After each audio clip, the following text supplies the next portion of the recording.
Alright, let's talk about a legend we just lost, Don Nelson. Now, if you're a basketball fan, you've probably heard the news, but personally, I think this is one of those stories that deserves more than just a headline. Don Nelson wasn't just a coach or a player, he was a disruptor, a thinker, and honestly, one of the most fascinating figures in NBA history. So, let's dive in.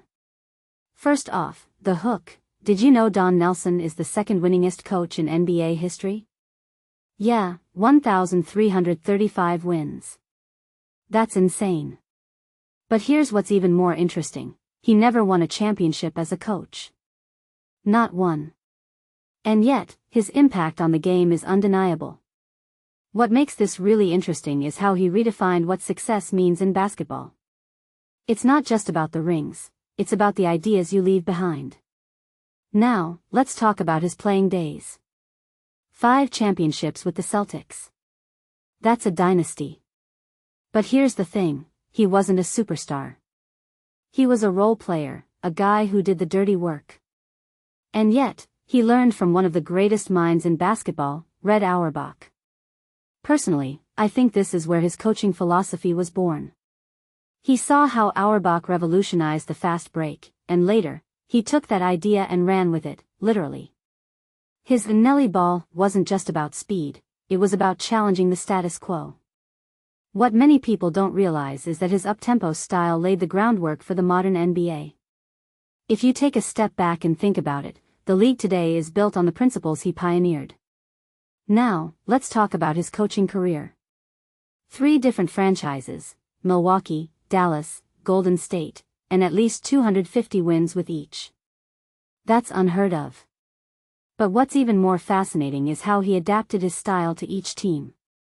With the Bucks, he won 7 straight division titles. With the Warriors, he created Run TMC, one of the most exciting offenses ever. And with the Mavericks, he developed Dirk Nowitzki and Steve Nash into superstars.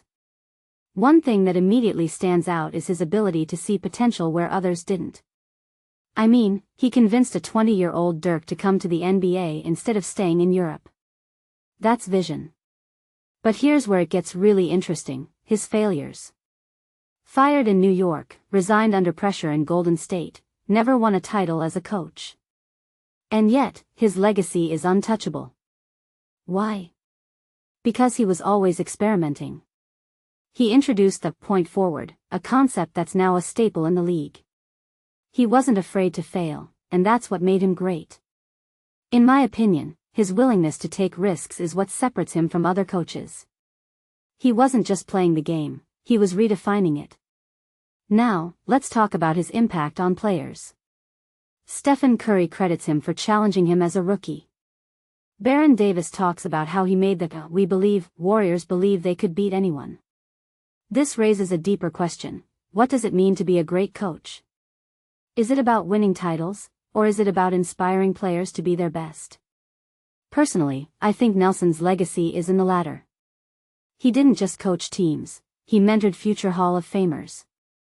Finally, let's talk about his personality. The guy wore Luka Doncic's sneakers to an awards ceremony to protest a trade he disagreed with. That's bold. And it's also kind of funny. What this really suggests is that he never lost his passion for the game, even in retirement. He was a coach, a player, a GM, and a rebel all in one. And that's what makes his story so compelling. So, here's my closing thought: Don Nelson didn't just coach basketball, he changed it. He challenged conventions, took risks, and left a legacy that's still felt today. And honestly, that's what makes his story so inspiring. It's not about the wins or the losses, it's about the impact you leave behind. What do you think? Let me know in the comments. Rest in peace, Nellie. The game won't be the same without you.